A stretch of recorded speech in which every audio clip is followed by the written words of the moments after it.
रोज उठलं का नवीन लफडं आहे माझ्या मग अशातली गत झाली आहे. काल कुकर जळाला, आज सगळं दूध वाहायला गेलं.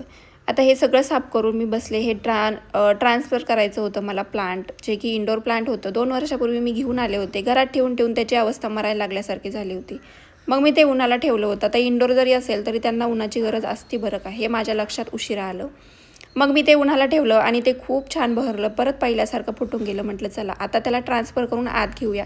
छानशा कुंडीमध्ये मी त्याला ट्रान्सफर केलं आणि घरामध्ये ठेवायचं ठरवलं.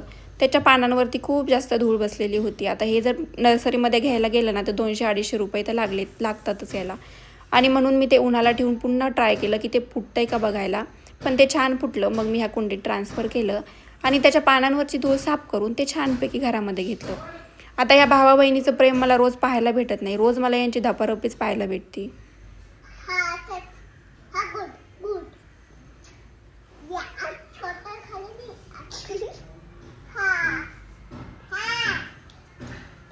आता आज एवढे गोडीला आले होते, म्हटलं चला शूट करून घेऊया.